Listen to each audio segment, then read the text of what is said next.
Well, good evening, members, officers, visitors and members of the public. I'm Councillor Tim Gibson. I'll be chairing this evening's meeting. The meeting will be recorded and proceedings will be conducted in accordance with the Council's constitution, including procedural rules which are available on the Council's website. Item 1 on the agenda is the emergency evacuation procedure. There is no planned evacuation drill this evening, and accordingly, if the alarm sounds, it is to be treated as a genuine need to evacuate. There are emergency exits to my right or through the passageway to my left as you leave the chamber, and then via the main staircase at the front of the building. And please note, lifts must not be used.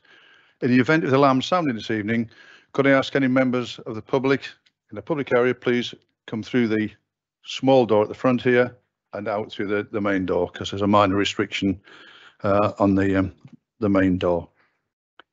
The assembly point is on the far side of the car park, and it's important that you remain there and do not return to the building until I have announced that it's safe to do so. If anyone present will need assistance in evacuating and negotiating the stairs, could you please inform me now so we can make necessary arrangements to assist you? Councillor Tatton, noted. Excellent. He looks forward to getting you on his back. Thank you. The meeting has a quasi-judicial role and determines the rights and obligations of the applicant. Members must consider each application and everything that is said in the meeting concerning the application and make their decision based solely on their planning judgment of the information available to them. Following a decision by members, delegated authority is given to the planning officer to issue the decision notice, and planning permission is not granted or refused until the issue of that decision notice. Any member of the council who is not a member of the planning committee may attend as a visiting member and may speak having given prior notification. Such visiting members may of course include ward members, and whilst visiting members can speak on an application, they are not permitted to vote. Any member acting as a substitute on the planning committee must have undertaken appropriate training before doing so. And members must remain in the meeting for the whole time that each item is debated and should not vote on that item unless they have done so. I'd now like to welcome our public speakers and remind you that you have 3 minutes to speak, and an audible warning of time will be given when there are 30 seconds remaining. If the meeting is deferred to conduct a site meeting, you may speak both at this meeting and at the site meeting, but there will be no further opportunity to speak on the matter when it comes back to the planning committee. The meeting will follow the order set out in the agenda. However, I will amend the order if there's good reason for doing so. And in particular, I'll take items where a member of the public is registered to speak first, before moving on to the remainder of the agenda, and I will verbally reorder the agenda as appropriate. Now I'll take item 2, which is apologies for absence and substitutes, please. Thank you, Chair. I have apologies for Councillor Jackson, who's substituted by Councillor Davey, Councillor Jays, who's substituted by Councillor Palmer, Councillor Rolls, who's substituted by Councillor Harrison, and apologies to Councillor Hall, but I can see that he's online remotely. Okay, thank you. Item 3 on the agenda is to approve the minutes of the meeting held on the 18th of August 2022, minute numbers 245 to 252. That's a correct record. Members, is it your wish that I sign them off as such? Yes, Councillor Henderson. I'm slightly mystified. On page 203, which was trying to develop the right wording for refusal of the item, the penultimate paragraph said that Councillor Ben Martin moved the following motion, and then below that it said the Design and Conservation Manager suggested a slight amendment that the word "and use" be included after the word "construction." However, the word "construction" does not appear in the proposal that Councillor Martin made and that I seconded. So there's an error somewhere, but I can't remember the exact wording myself. Yes, there is indeed. I will have that looked at and amended accordingly. If we have to listen to the recording to get that, then we'll do so, Councillor Henderson. But thank you very much indeed. Thank you. So members, is it your wish to sign those off with that necessary amendment? Thank you very much, members. We now move on to item 4. Are there any disclosable pecuniary interests under the Localism Act? Councillor, you can please. Yeah, so 2.2, I've previously been consulted on the application as I got the cafe opposite and I've been assisting multiple objectors. Thank you. Thank you very much. Are there any disclosable non-pecuniary interests under the Code of Conduct?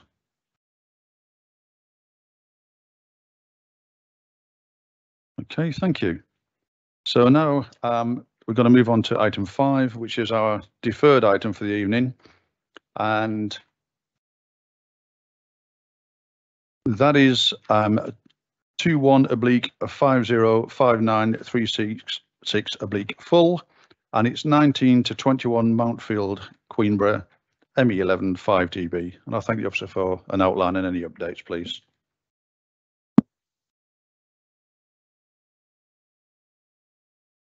Yeah.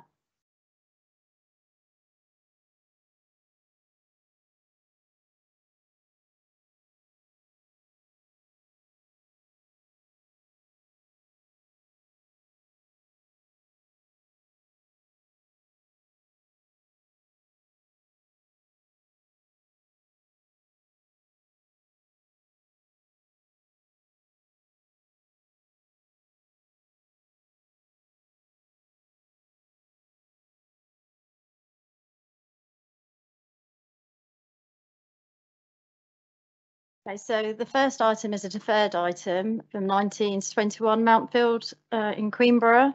The application was previously reported to the Planning Committee on the 23rd of June 2022 with a recommendation for approval. However, members resolved that the application be deferred for the officer to make contact with Southern Water to request they review the sewerage drains in the vicinity to ensure they were fit for purpose. Southern Water have now provided further information and advised that there were found flooding problems arising from works undertaken by a developer who subsequently served notice, and Southern Water subsequently served him notice in 2014. Eventually, Southern Water undertook a 110-metre relay diversion away from the site to deal with the problem, which was completed in 2017. This would explain why Southern Water did not originally raise an objection to the current application, and they don't therefore raise objection to the new application as it stands. So just to remind members of the site, so the site is located in Queenborough, on the western side of Mountfield, and infills an area between the railway embankment to the west and the modern housing estate to the east. On the opposite side of the railway track is the Queenborough Conservation Area, and the site is in flood zone 3, so it's an area at risk of flooding.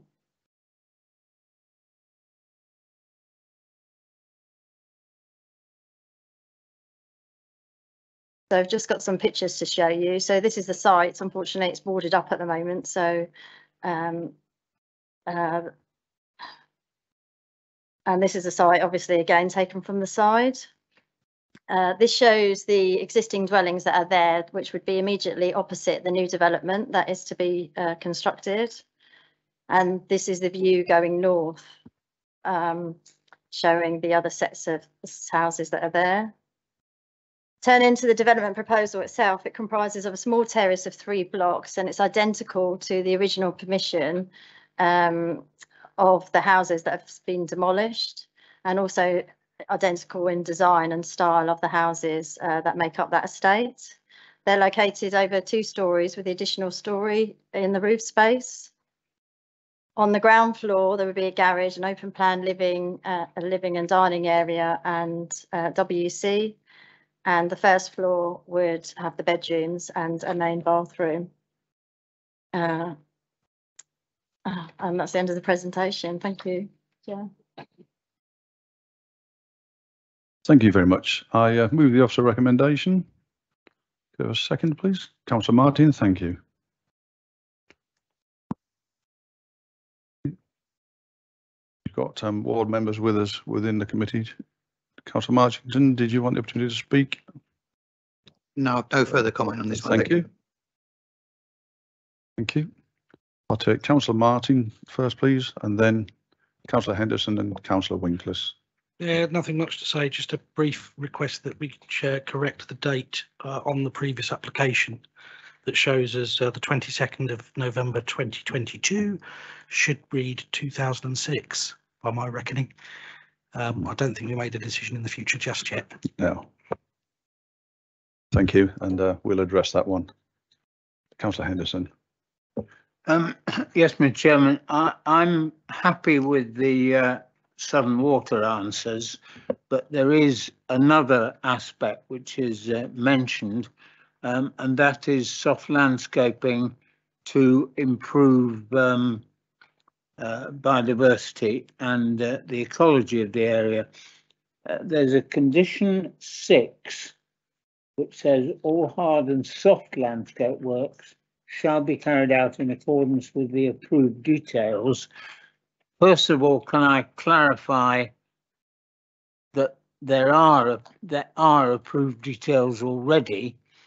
But secondly, whenever there is a soft landscaping proposal, first of all, we agreed several years ago that we would always say that that should consist of native species in order to improve the ecology and biodiversity, I think was the phraseology. And secondly, when there is a soft landscaping condition, there is always a follow-up condition that says any soft landscaping dying or being severely diseased within 5 years, blah, blah, blah, shall be replaced, and that is missing. So both I think that's actually on there. Put in. Yeah, sorry, condition 5 is the condition that requires submission of the details for hard and soft landscaping. That's on page 11 of your agenda. Condition 6 then says carry out in accordance with the approved details. And condition 7 has the detail about replacement of diseased and dying landscaping within 5 years. Together and in between. Okay, thank you then. You're losing your touch, Councillor Henderson. I am, aren't I? I must have read that while I was watching television. Councillor Winkles, please. Thank you, Chair. Looking at the overall report, there's the proposal is this gets passed tonight to put 3 dwellings, or well, where there was 3 dwellings. I think if we was to turn this down tonight and it went to appeal, we wouldn't stand unearthly to win it on appeal. So I can't see that we've got any grounds to turn this one down, in my opinion. Thank you. Thank you, Councillor Winkles. Members, I don't see anybody else indicating, so we'll take this one to the vote. Those in favour of the officer recommendation for approval?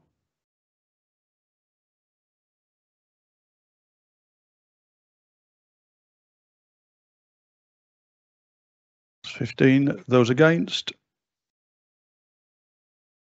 1. And any abstentions? Okay, so permission is granted subject to the issue of the decision notice. At this point, members, I'm going to juggle the agenda around a little, and we're going to move on to item 2.2, if we can.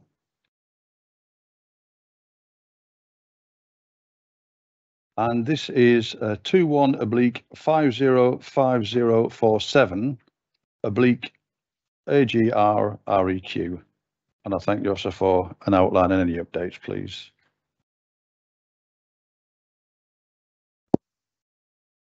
Thank you, Chair.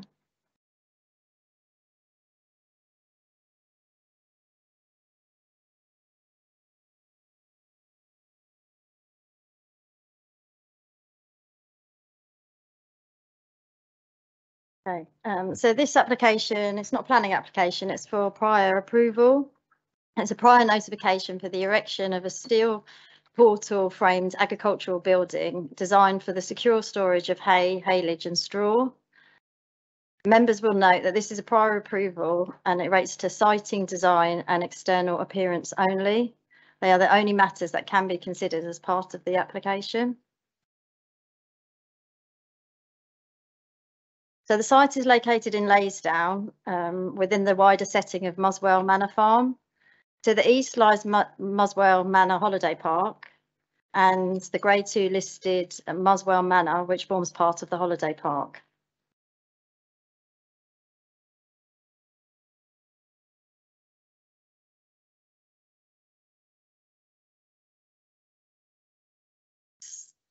To show you an aerial imagery of the site and its wider setting, obviously the holiday park is clearly visible there, as is Muswell Manor, but you can see that the site is largely dominated by agricultural landscape. There is an existing barn at the site, and this is the photo of it. And this is just some wider views of the area. This is Muswell Manor House, which is the Grade 2 listed building, which is discussed in the application. This is looking east onto the access and to the existing hard standing, which would be used by this application. And again, just wider views across the agricultural land.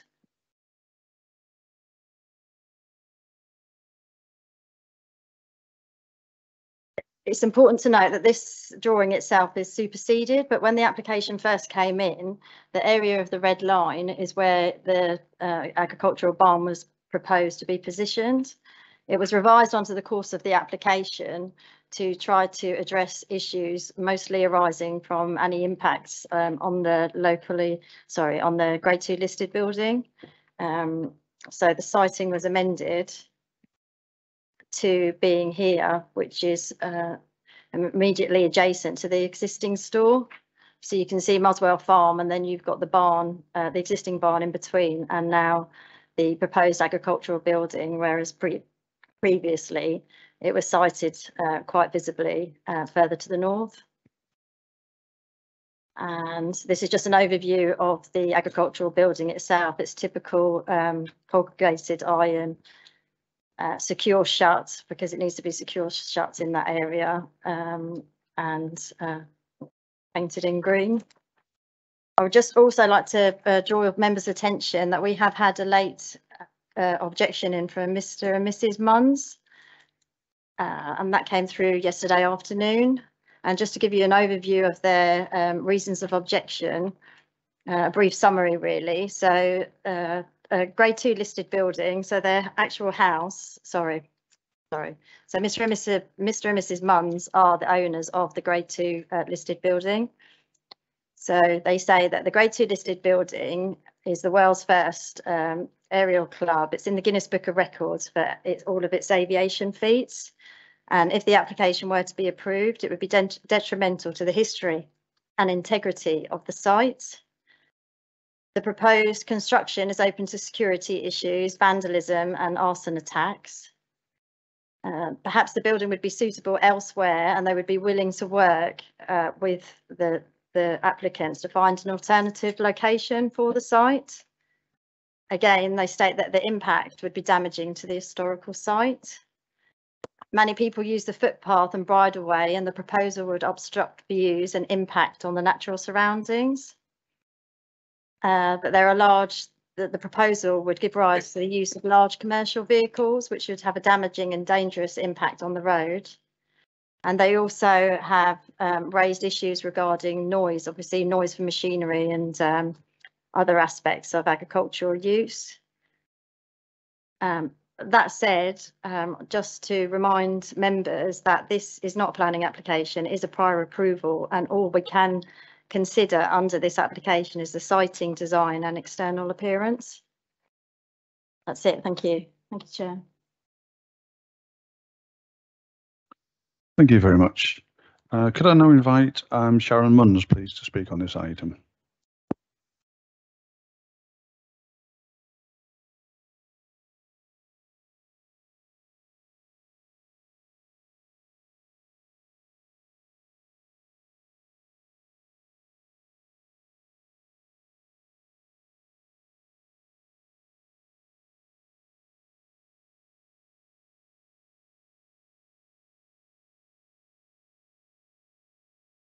am the owner of Muswell Manor, which is a 550-year-old Grade 2 listed building and is the world's first aero club. It is in the Guinness Book of Records for many groundbreaking aviation feats, shares the historic links with iconic aviators such as the Wright brothers, Chisholm brothers. If this agricultural building application were to be approved, it would be detrimental to the history and integrity of our site. In October 2021, the Royal Consultants refused planning due to the building's location and the lack of security on site. These issues are still prevalent in addition to many other factors. The absence of other buildings in the vicinity of the farm site opens the proposed construction of security issue, vandalism, and already experienced by the Burden brothers, owners of the farm, arson attacks and insurance cover issues. This is particularly relevant due to the material proposed to be stored in the barn. Regarding the residential area surrounding the proposed site, there is a heavily used footpath. Bridleway bird watchers and cyclists already use this route, and building would obstruct their view and impact the natural surroundings. The road leading to the barn will go through Laysdown, which is a heavy tourist area. This then leads to Shelness Road, which Swale Borough Council recently made into one lane, allowing for parking of cars, camper vans and seating for walkers. The single lane continues to the proposed barn. The large commercial vehicles that was required to do this work at the barn will have a damaging and dangerous impact. The proposed barn follows our boundary line and is immediately behind wooden chalets and static caravans on our site. The noise of forklift trucks, reversing beepers, pollution and rodents from the construction and subsequent work from the farm, if this barn were to be constructed, would affect not only our site, but everyone trying to enjoy their holiday homes and current peaceful surroundings.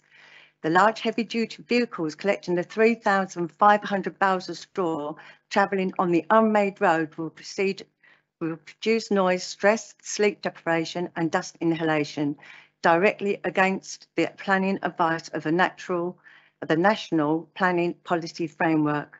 The Burden brothers are able to obtain insurance on the Old Rides farm, and we do not wish to obstruct the growth and development of the farm of their business. However, the current proposition detrimentally impacts our business, residents and holidaymakers. We are in a quiet, remote and rural location within the vicinity of a wildlife nature reserve, something which must be preserved. Thank you. Thank you very much.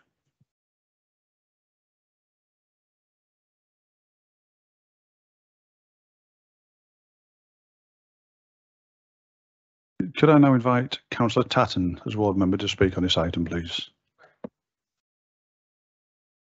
Yes, if you turn your microphone on.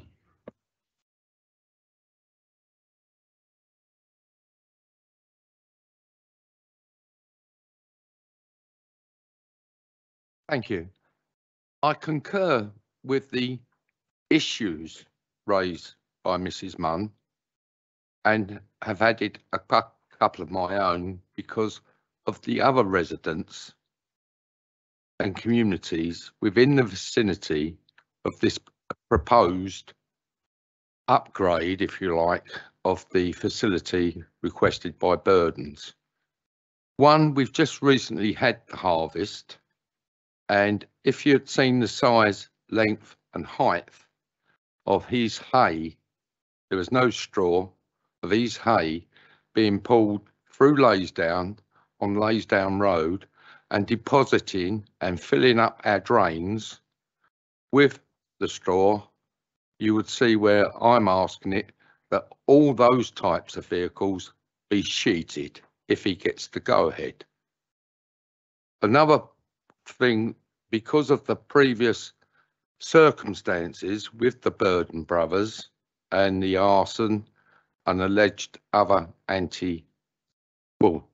technically illegal procedures that they've had addressed against them, that in this instance, the contents of the barn should not comprise of any hazchems or toxic materials. Because it was the last one at the Old Rides farm where the nitrates caught fire and went from there. My final request, and it is a request, is because of the number of issues number of issues that have been raised, that in this instance, a site visit be carried out and the people that attend the site visit can see how the road continues on down to the Shellness hamlet, how it impacts on the CAF where many tourists and holiday makers visit, impacts on the walkways, impacts on the bridle paths. There is another way it could be done, and I'm sure the Burden brothers would agree, and Mrs. Munn and her husband are prepared to work with the Burden brothers. Thank you. Thank you very much. I now move the officer recommendation. Could I have a seconder, please? Councillor Martin, thank you. I've got Councillor Beard and Councillor Bonney and Councillor Winkles. All I was going to say, Chairman, was that Mr. Algar wanted to comment. Okay. Do you want to comment? Not that I'm opposed to, not that I can be opposed to letting Mr. Algar speak, but we just need to remind you that this is a prior notification, and therefore the only things we can comment on are siting, design and access, not the impact on the listed building. Mr. Algar, would you like to speak? Thank you, Chairman. Yeah, just to say that I've discussed this with the planning officer on a number of occasions, and they have responded positively to the concerns raised in terms of siting relating to the listed building, and they've moved the location of the building as suggested, more or less as suggested. The suggestion was also to include some landscaping to help soften the impact of the proposed building, and obviously it's now sort of sited closely in relation to the existing building you've seen in the photographs on the site. So all I would say is that it would be difficult to refuse the application in relation on a heritage related impact. So just wanted members to bear that in mind just as they consider this application. That's all I had to say. Thank you, Chairman. Okay, thank you. Councillor Bonney, please. I was going to pick up on the ward member requesting a site visit. I'm happy to do that. I'm happy to propose that. Someone wants to second it? I'm happy to second. Councillor Palmer. Sorry, just 1 second. Our legal officer wants to speak. I do just need to remind the committee again, as a prior approval application, this comes with a time limit for determining it, and if it is not determined within the time limit, deemed approval is given. The applicant in this case has actually been working with officers to improve the scheme to address concerns. Now, this application with the 21 prefix was made in 2021. The time limit for a Part 6 Class A prior approval application, if you don't want to have deemed approval, is 28 days. So you have a willing applicant willing to work with the council to get the best scheme, but you must be mindful that actually they have deemed approval after 28 days. I think given that advice, I have to withdraw my proposal. Okay, thank you. I'll just allow Head of Planning to speak as well, please.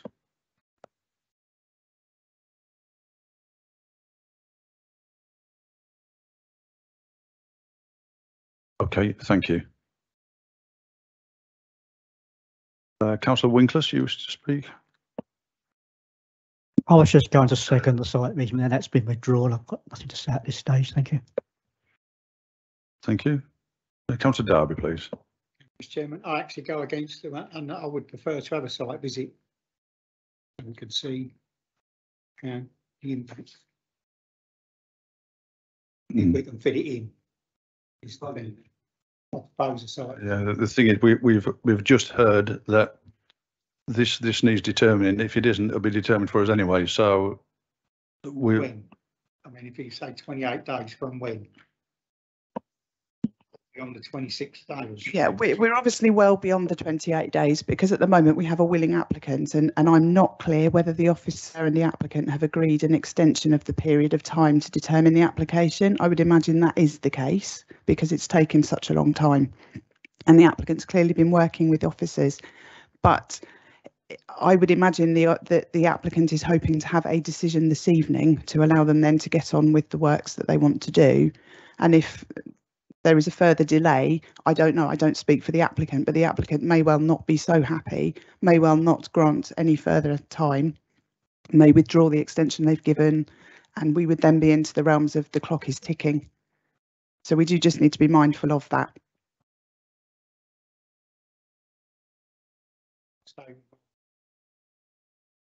Okay, so that's a formal proposal. Do we have a seconder for the? I'll second that. Sorry, yeah, I've got Councillor Palmer there. So Councillor Palmer seconding.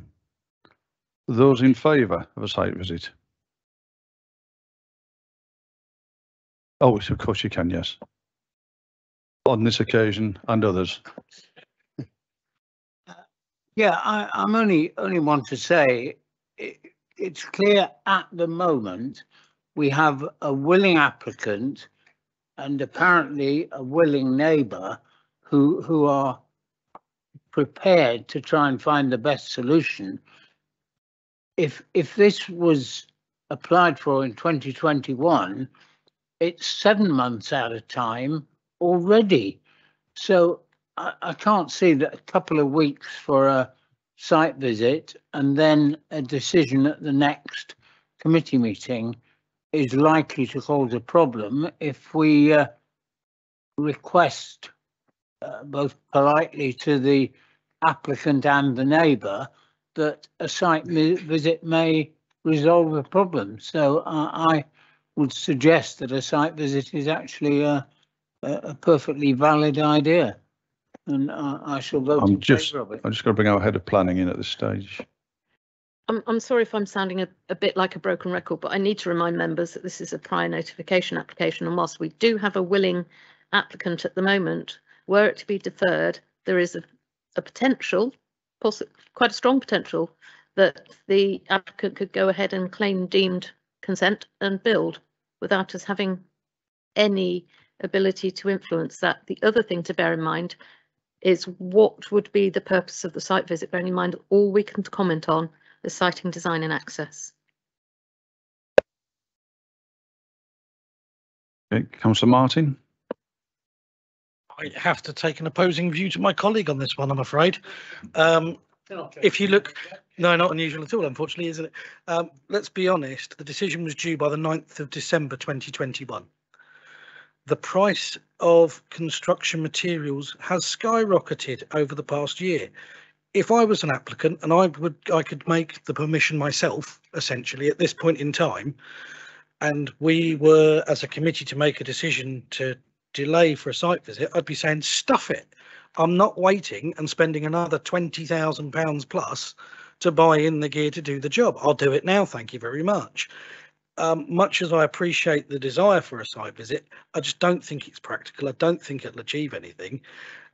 We know what we can and can't do. Realistically, design, it's an agricultural building in the countryside, exactly the same as every other agricultural building in the countryside. Siting, we've already been told that the applicant has moved it from where they originally proposed to try and be sympathetic to the area. That leaves us with the access. And again, realistically, we're not going to get anywhere. You know, our choices are pretty much in front of us. Thank you. Councillor Palmer, please. Yeah, it was interesting because the legal officer said along the lines of there may be may have been an agreed deferment. So it would be relevant to know if there was such an agreed deferment and the date, because that might help to go for the site visit. I do feel that the siting of this and the access of it is a problem, and I think a site visit would be helpful to picture it and to view it in its actual format. So I think a site visit would be helpful, because at the moment on siting, I don't think I could support this. Thank you. I'm just going to give our officer the opportunity to come back. As far as we can tell, there is no extension of time agreed, so that is the possibility there for the applicant to claim deemed consent is very real. Councillor Winglas. Thank you, Chair. I have great reservations to go along and pass this evening, but I have been listening to the debate by members and the advice from the legal department and head of planning. So it's a very difficult one for me to make my mind up which way I'm going to go on this. One of my concerns is, and I've been through, so I won't keep waffling on about it, is the proximity of the barn to the listed building. But anyway, I'll have a minute or so to make my mind up which way I'm going on it. Thank you. Thank you. Councillor Beard, please. Yeah, thank you, Chairman. Can I have some clarity, please? The head of planning said siting, design and access. In the report, it's siting, design and external appearance. So are we allowed to consider access or not? No, I was hoping to come in and correct. It is siting, design and external appearance. And you have design and external appearance on the drawings because the building isn't there. So all you would be able to see on a site visit is the siting point. My second point of clarification then, if we are only looking at siting, design and external appearance, why is this before us? Because it says it's parish council calling, but their comments don't relate to siting, design or external appearance. Officers shouldn't have brought this to committee. They should have done it under delegated powers. Okay, thank you. So members, at the minute we've still got on the floor a proposal for a site meeting, duly seconded. Those in favour of a site meeting?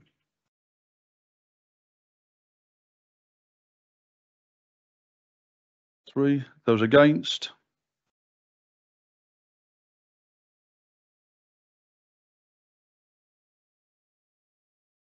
(11) Abstentions.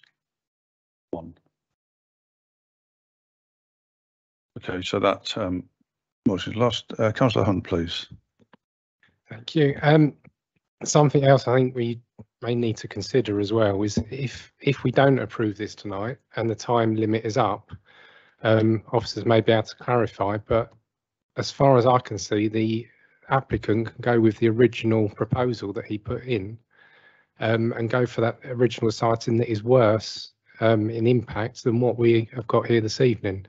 So I think it's better that we approve this, otherwise we'll end up with something that is worse. Yes, our head of planning tells me that there is a potential for that. Okay, Councillor Henderson, please. Yeah, I thought a site visit was a good idea, but it's been turned down.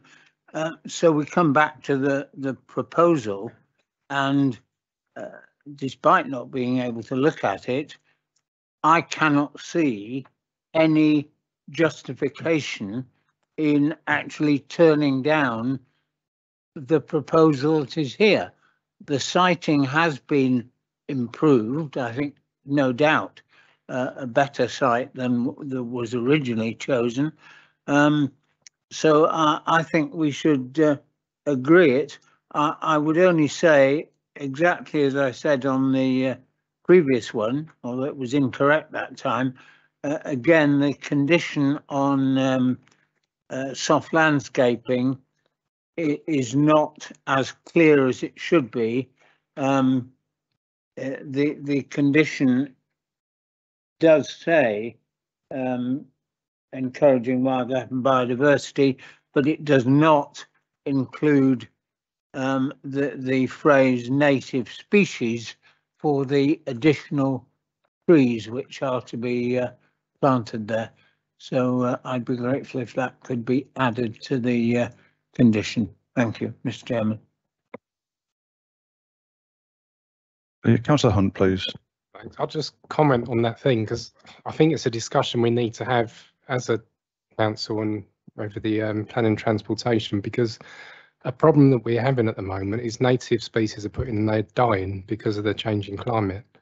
I am concerned that we keep in native species and end up with lots of dead trees everywhere like we're doing on development. So I think it's a bigger conversation that we need to start having. Yeah, and we have had that debate previously, probably within the last couple of years. Oh.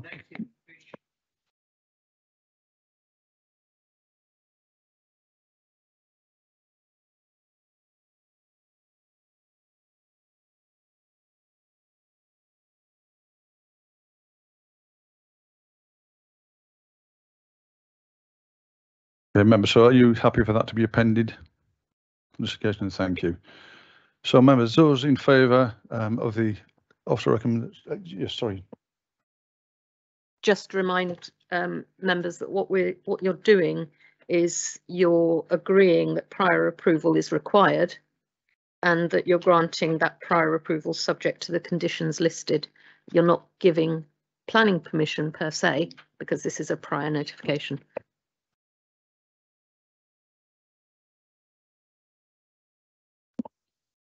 I'll bring you in now, I'm afraid, Councillor Tatton. Right, okay, so those in favour of the officer recommendation?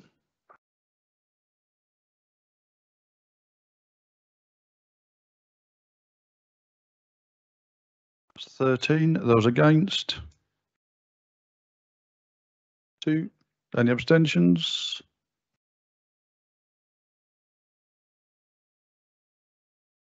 So prior approval is required and approved, subject to the conditions. Thank you very much, members. Now we're going to move on to item 3.1, but we'll wait for Councillor Eakin to return. Can someone just let him know that we've completed that item, previous item? Thank you.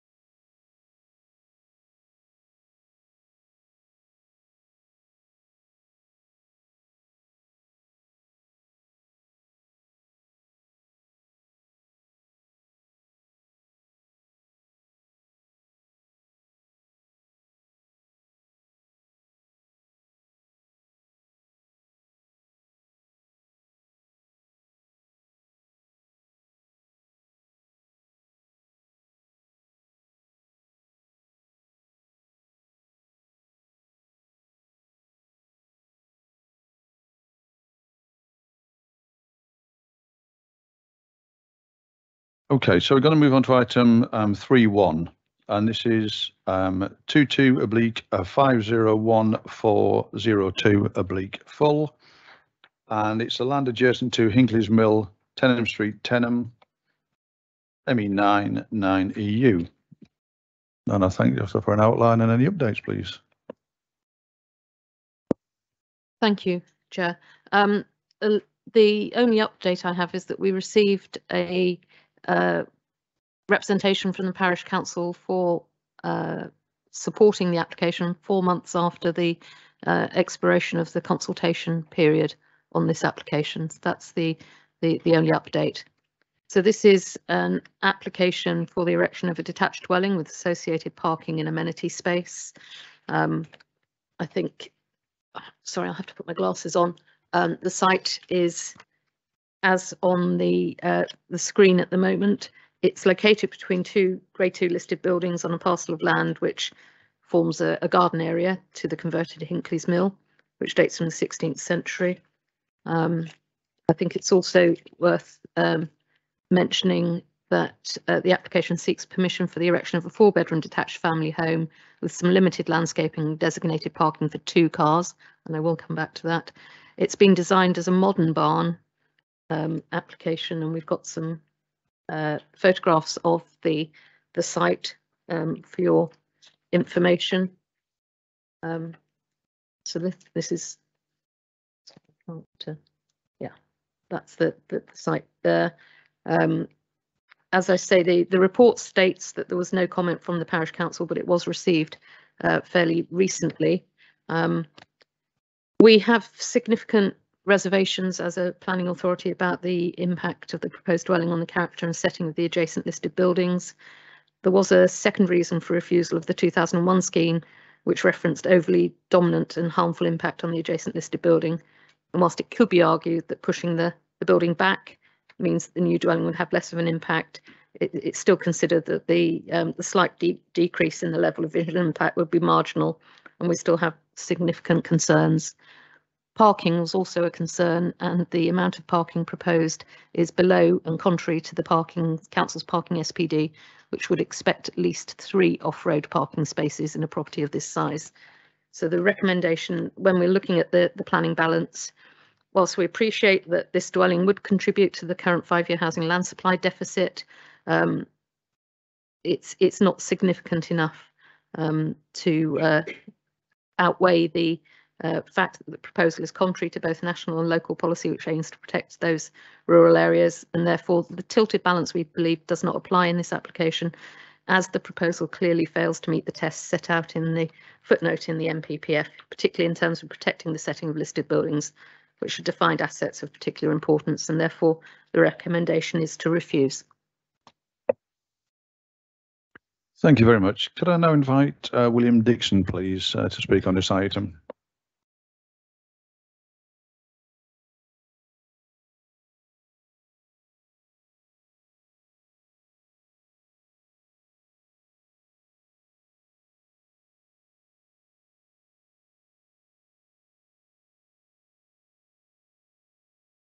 Heart of our planning application comes from the need for us to take care of my autistic son and elderly mother. I grew up in Hinckley's Mill, next to the plot we wish to build on, and I would not wish to build something that would have a negative impact on the house or the neighbouring properties on the street. We want to fully integrate with the community, as we know many of them, and would like the plot to be an attractive addition to the street. We have 2 children, Alfred and Richard. Alfred is 10 years old, and since the age of 3 has had a diagnosis of severe autism and severe global development delay. He will always require care from us throughout his life and into his adult years. He will never be able to leave home and live independently. Alfred will always require additional care even when he is an adult, and we would like to prepare for this by building a house where we'll be able to live in as an adult. This will give him a sense of stability and to be surrounded by his extended family to support him. In the past, we have relied on my mother to give us some respite and time out, but in the last few years, she has no longer been able to do this as her health and mobility has decreased.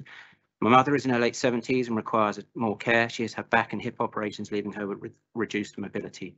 She has recently been diagnosed with Alzheimer's and is recovering from a recent stroke. We visit her daily to make her food and help her around the house, but this level of travelling and time is not sustainable for us, along with the level of care we need to provide for our son. We are seeking permission to be able to build a multi-generational home so that we'll be able to live under one roof, with my sister right next door to be able to provide care for my mother and the additional support for us with Alfred. We currently live in a tied bungalow, which we would lose should I lose my job or when I retire, giving us no long-term home security. Alfred does not like noise, but he can be very loud. When he has a meltdown, he needs space to be alone. It can be very difficult for his younger brother and us to live with these changeable moods, and for us as parents continually finding the balance of his needs and ours in a small bungalow. Alfred needs more space and sensory room for him to relax and calm down in, which we have included in our house plans.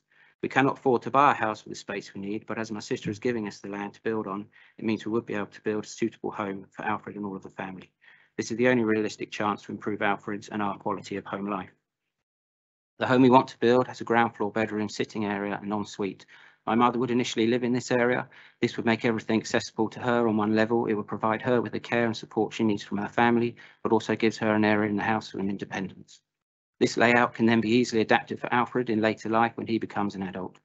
This in turn will provide him with a safe but slightly independent space to live in the security of his family home. The design will enable Alfred to have the space that he needs. Permission to build this house would have a huge beneficial impact on Alfred's well-being.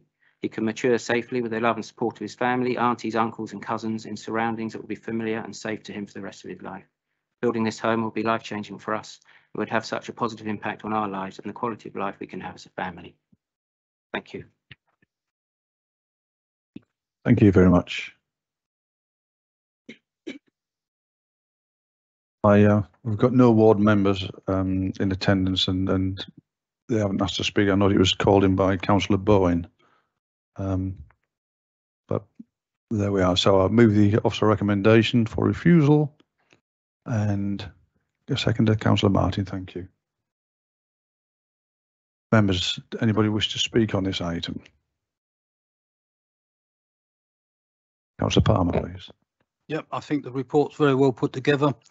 Again, as Councillor Beard would say, it seems to be strange that it's actually come to the committee. There doesn't seem to be a sound reason why, and the people who've called it in or the comments don't support it being in front of the committee. But I think we've just got to be very careful at the moment. What we do approve, it's near the listed building, it's outside the built-up area, and quite often we fight and defend them areas. Thank you. Thank you. Councillor Hunt, please. Thanks, Chair. It is difficult with these ones when you've got personal circumstances involved, but we found that other appeals in the past that the personal circumstances aren't taken into account in planning. And it is clear with this one that going on the policy, even national policy states that we can't put the tilted balance because of the listed building. It is the protection of the listed buildings is right up there when we do look at this, and there is no way that we can allow it. So I agree with the officer's recommendation. Yeah, thank you. And I might guide members towards paragraph 8.7. This one, and then I'll bring you in afterwards, Councillor Martin.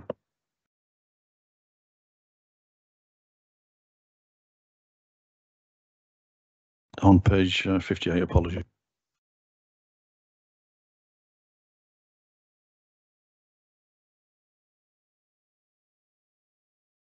Councillor Martin, please. Yeah, though I appreciate the point in that general direction, Chair, and I certainly appreciate where the applicant is coming from. There is a need, and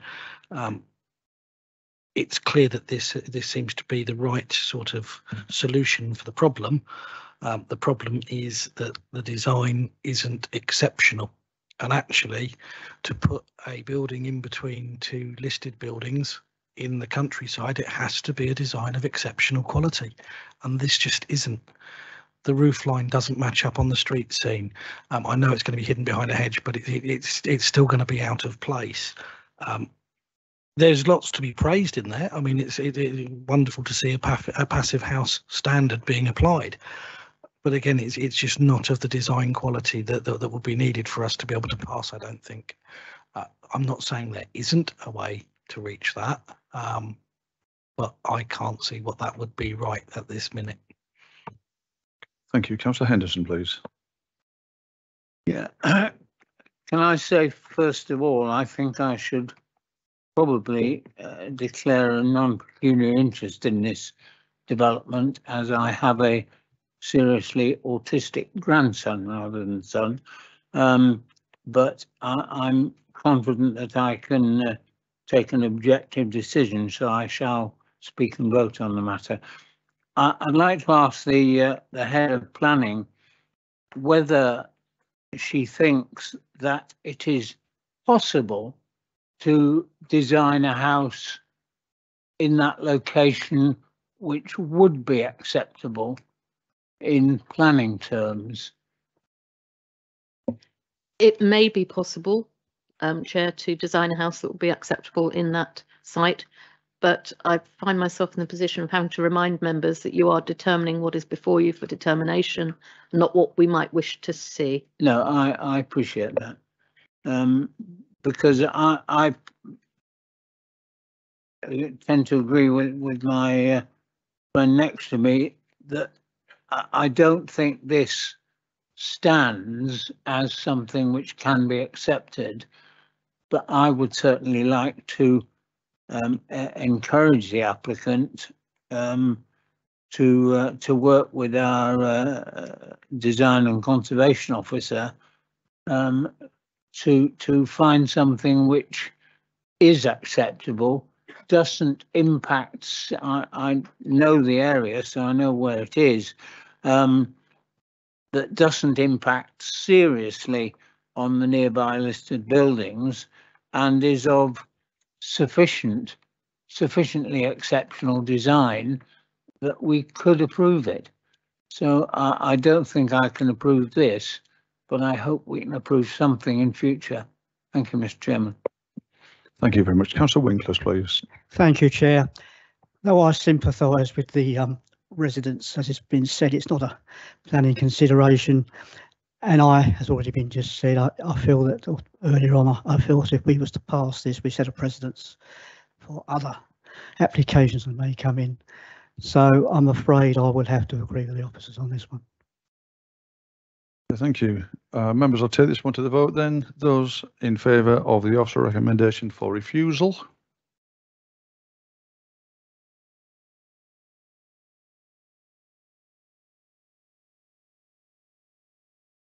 Thank you. Those against? And any abstentions? 2 abstentions. Thank you very much. So permission is refused, again subject to the issue of the decision notice. Members, I'd like to move us back in time then now, please, to item 2.1. And this one is land off Imperial Drive, Warden, and it's ME124SC, and reference number is 22/502256/full. And I thank our officer for an outline and any updates, please.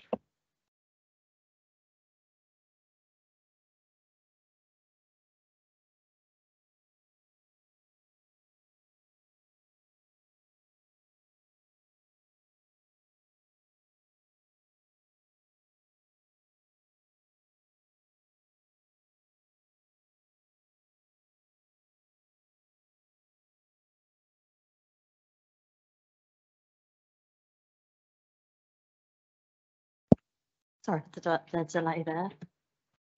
So this application is for an application for the erection of 5 two-storey, 3-bedroom dwellings and 1 single-storey, 2-bedroom dwelling with rooms in the roof space. So there's 6 dwellings altogether. So the site itself is located in Warden. It's an infill site just off Imperial Drive. Here's some imagery of the site itself, so you can put it in context. It would be infilling this area here with a frontage along Imperial Drive. And there's some street view scenes of the existing frontage there. Again, immediately opposite where the car is parked on the road and where that large willow tree is, which is TPO and would be retained as part of the application, is where the site frontage would be.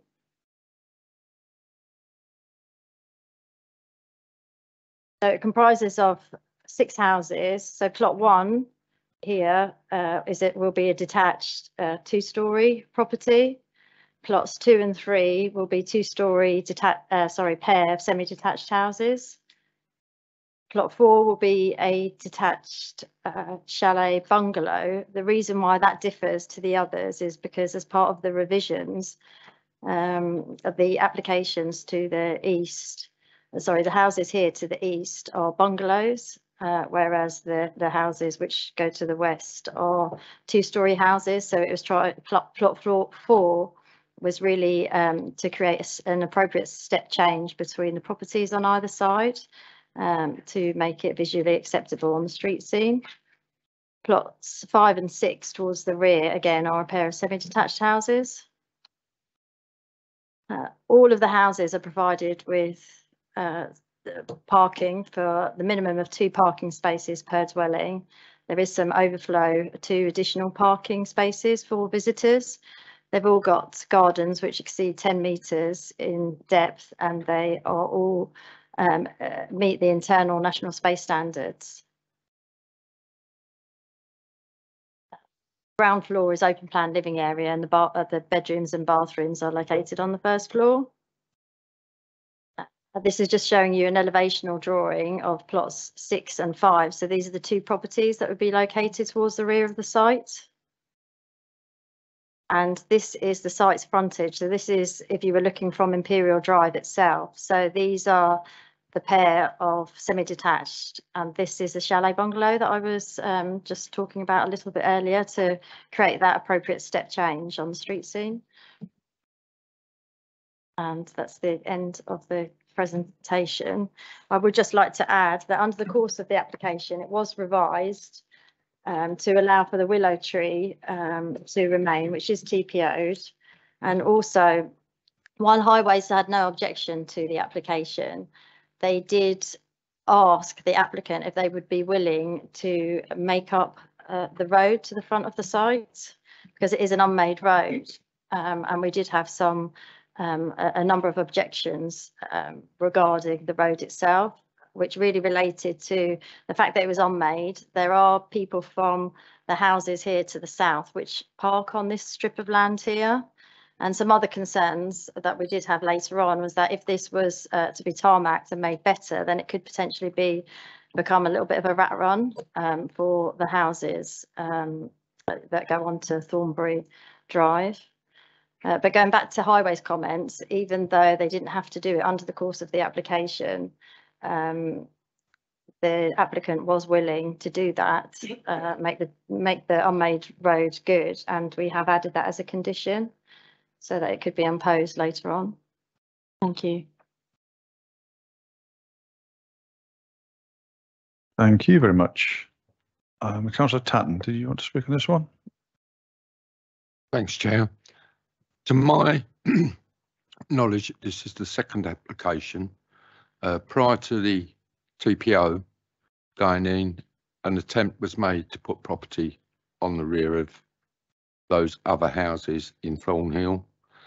It was never denied, but what was part of the recommendation, or what the parish council wanted then, was that that part of Imperial Drive be made up to highway standards so it could go into Thornhill.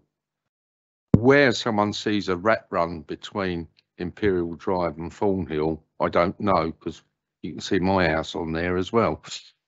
So I'm quite familiar with the area. The only other thing is of course, that part of Imperial is on a flood zone. Are we saying that, you know, we're going to build on flood zones now?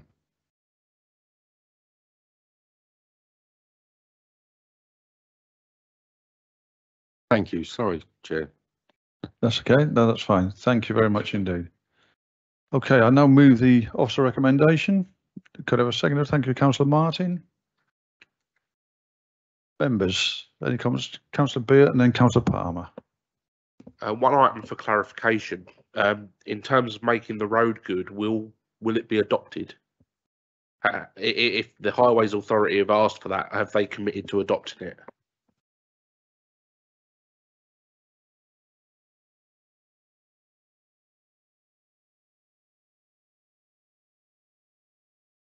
I think you've probably got more chance of seeing the tooth fairy, but I'll defer to the planning officers. Sorry. It won't be adopted, but it would be made up to adopted standards, but they won't. Oh, that's okay. And my other point was just going to be, this reminds me of the one that we looked at Knoll Way, which is literally around the corner. It was an overgrown corner plot, if anyone remembers that we looked at that a little while ago. And we approved that one. I can see no reason why we would refuse this one. Thank you. Councillor Palmer, please. I think my only concerns on this are the parking. There's only 2 spaces where there should be 3 or more. So I think that could cause a problem on the highway in that area. And we've got our parking guidance, which just hasn't been followed or highlighted. Thank you. Okay, thank you. I've now got Councillor Simmons, please. Thank you. Thank you, Chairman. I should have thought that two parking spaces per dwelling was probably on the generous side, actually. I was interested to hear what Councillor Tatton said about it being a floodplain, because I was intrigued that there would be a willow tree growing there. Within the curtilage of which property will the willow tree remain?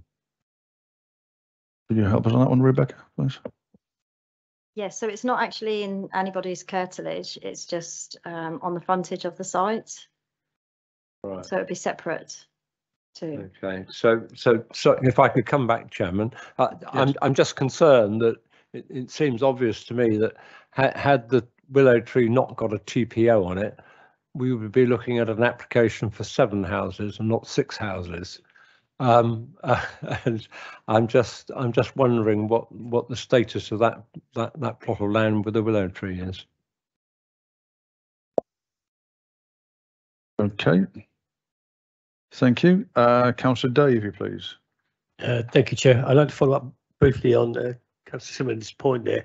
So whose responsibility would it be for the maintenance of the tree? That would be my first question. And to follow up on Councillor Palmer's point, again, the parking, if we have a parking policy and then we ignore it, I can't quite see on the plan where the extra cars, the 2 cars may park on plots 2 and 3.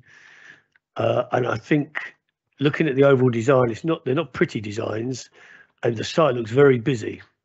for its size. I believe there was a previous application for only 5 houses, if I'm correct. Was it the earlier application where they? Sorry, 6. I just think with the tree there, it's a very busy site, and the residents are already residents living opposite are already parking on the land. So who owns the land they're already parking on?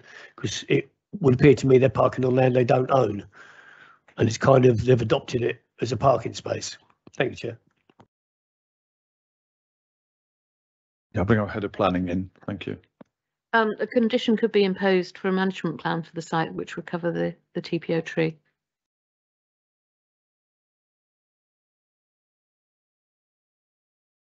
Could you explain what the position would be, madam?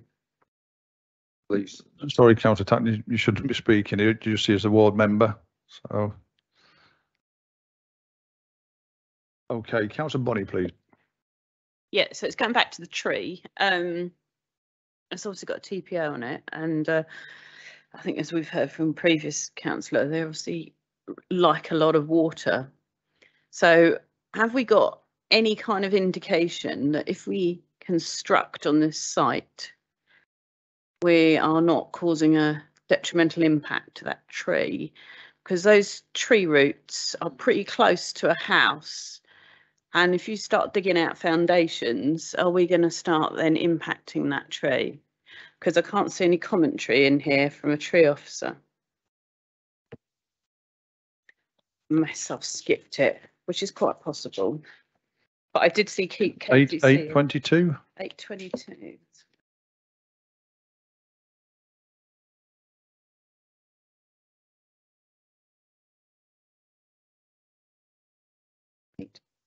Eight to 22. Huh? Oh, page 57.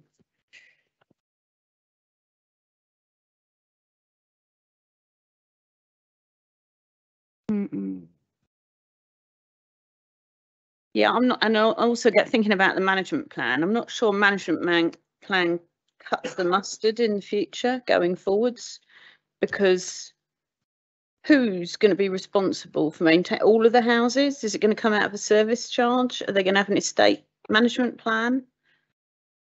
We don't know. I think we need some certainty about that tree. It's such a big feature on that site.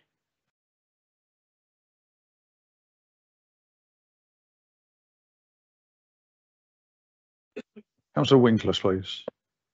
Thank you, Chair. Can the officer put a photograph up, if you have one, please, of the proposed infield site?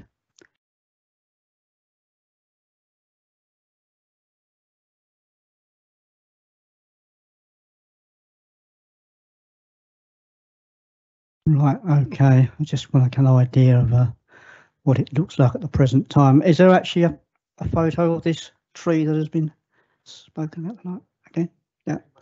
In the middle there, is it? That's the tree we're talking about. Yeah. Okay, thanks for that. Cheers. Thank you. Councillor Burt, please. I was just going to say, if we condition that we want a management plan, we don't need to know the information now, because they'll have to submit the management plan to the council as a condition to get it approved before they can start construction. So I'm quite content with that. There's been a lot of discussion about the parking. 8.20 on page 36 says that the parking provision is within the SBC parking standards SPD. Yeah. So I'm not sure where that information's coming from that it's not.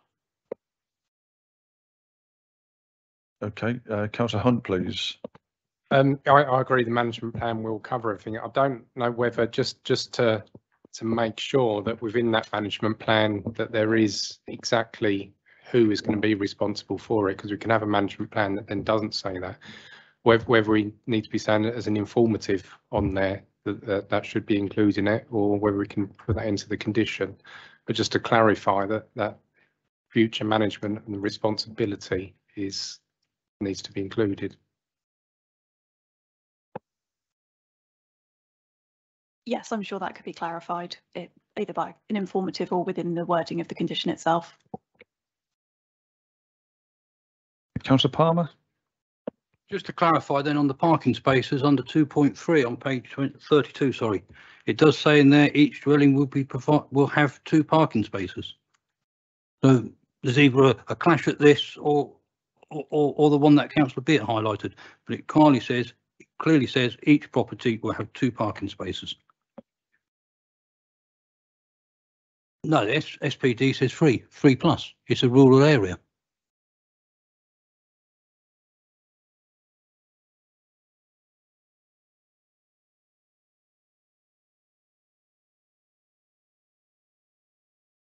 I'd call it a suburban area, which is what is classed in the SPD.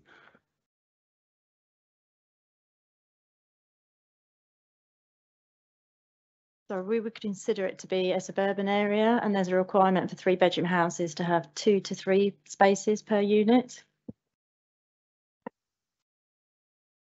Okay, thank you. Councillor Davey.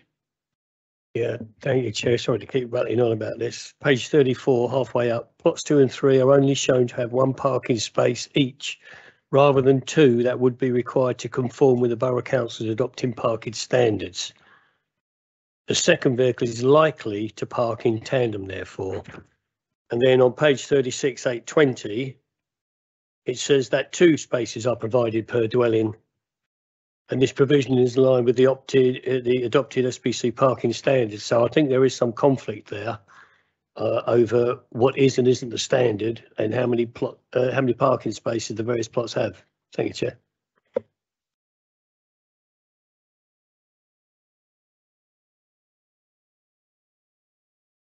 Thank you.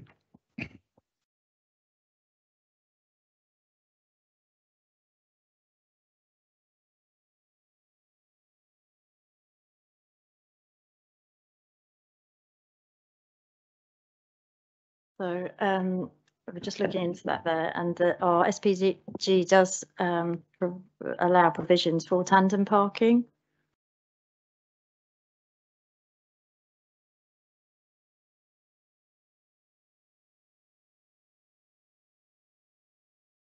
Right, okay. Councillor Bonny, please, in the meantime. Okay. I hear what you say on the informative for the management plan, but ultimately these are all going to be sold off independently of each other. And I think we need to have clarity over who has legal responsibility for that willow tree.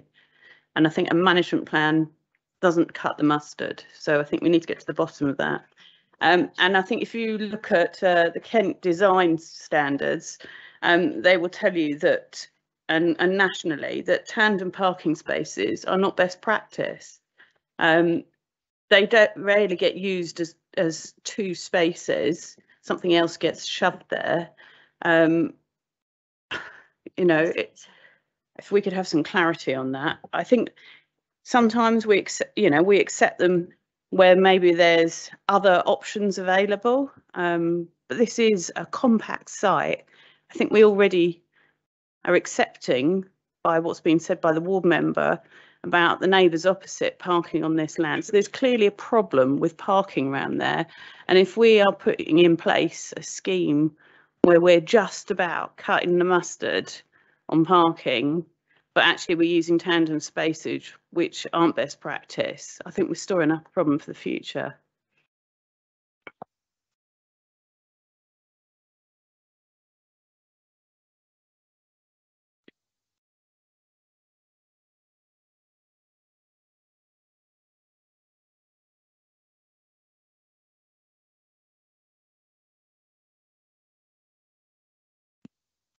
Right, we're going to literally recess for 5 minutes just while we get some advice from our legal officer on this element. Thank you. You're welcome for a quick comfort break should you show desire in the meantime.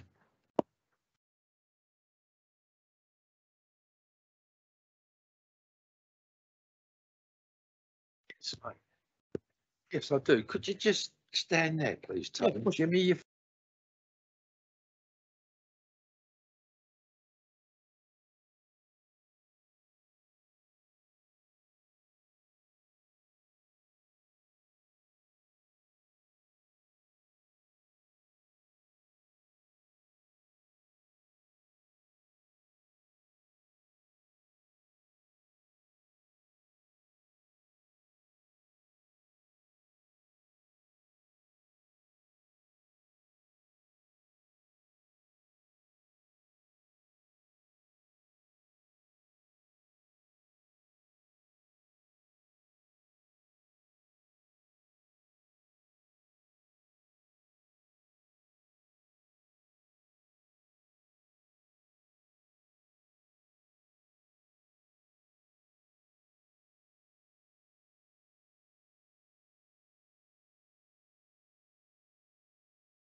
I'll take it they've.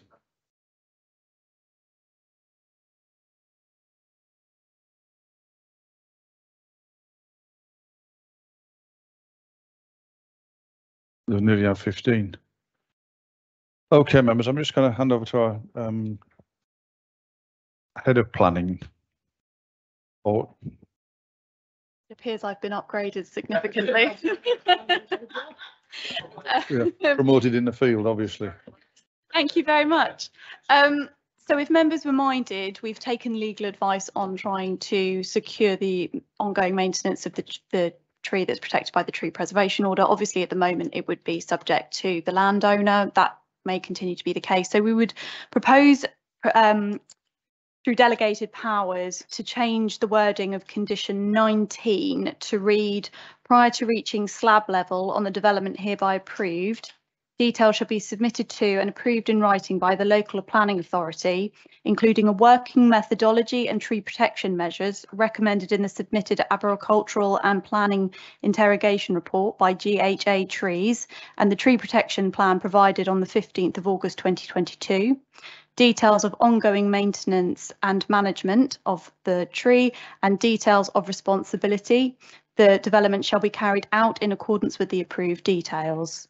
And the reason would be adjusted to read in the interest of further protecting the tree subject to the tree preservation order. So if members were minded to motion that, we feel that that would cover the protection and maintenance of the tree. Councillor Bonney.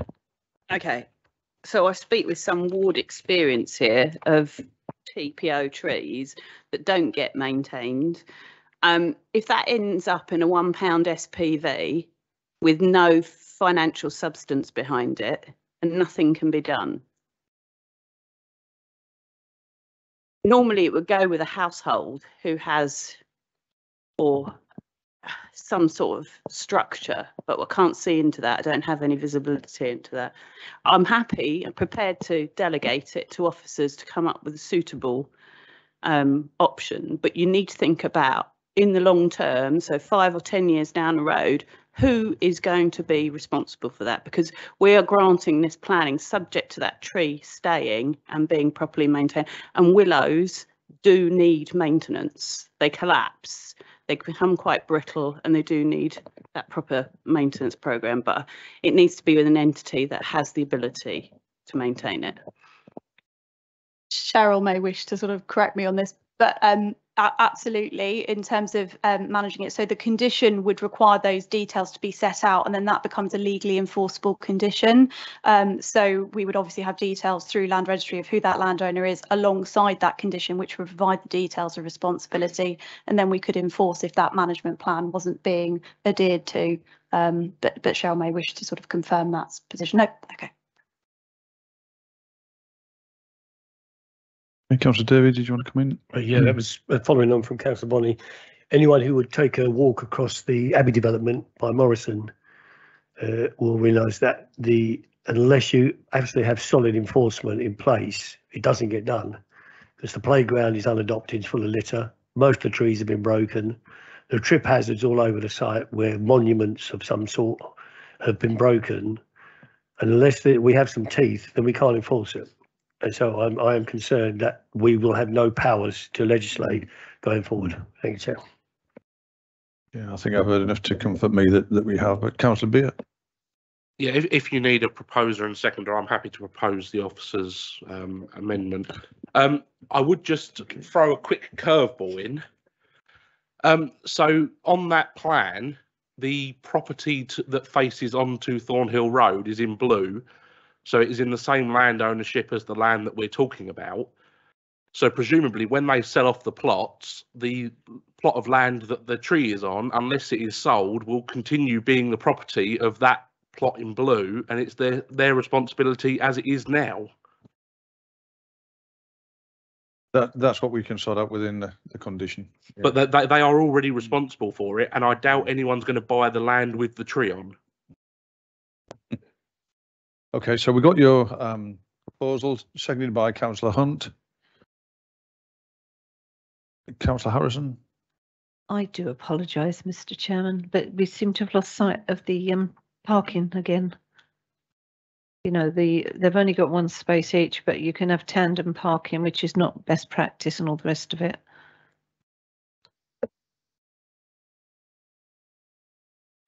Yeah, I think, sorry.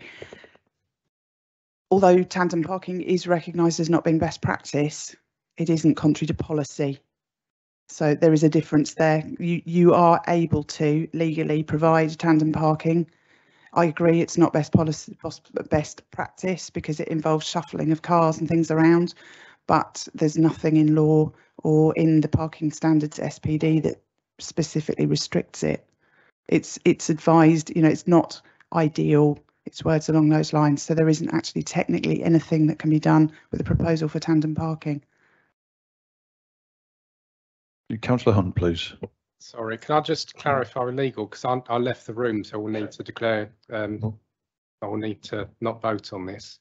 But I also seconded, so I probably can't second either, can I? Well, I've got Councillor Simmons, his hand was like a trigger anyway. So okay, so we'll take the proposal from Councillor Beard, seconded by Councillor Simmons.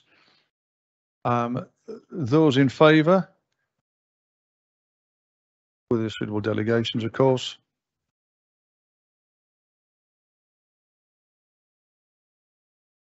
Those against, and abstentions, just the one.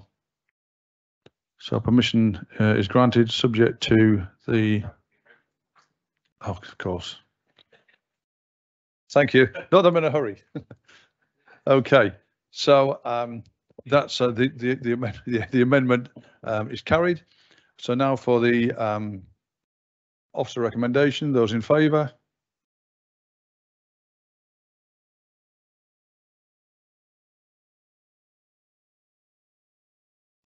Those against, 2, and abstentions, 1. So permission is granted, subject to the delegations and issue of the decision notice. Thank you, members. We now move on to our section 5 items. If anybody wishes to speak, I'm looking to my left and I've found one. Councillor Beard. Just on the 2 Parsonage Chase ones back to back, one's an appeal dismissed and one's an appeal allowed. Mainly fault on the same reasonings, the impact on the Parsonage farm, etc., etc. All I would say is on the Reeds Orchard one, having sat through the Barton Hill Drive appeal, that one is a disappointment because that originally was tied to that in the local plan against their wishes, and they came in as a third party on that appeal. So that has now obviously been given permission for housing. So it's a disappointment that we've got those 2. And although I say the exact same location, different sides of Parsonage Farm, but one's been dismissed and one's been allowed.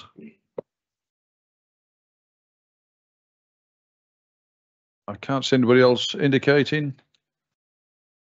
So on that note, members, I close the meeting. I thank you all for your attendance and valuable input, and thank you, officers, for steering us through it.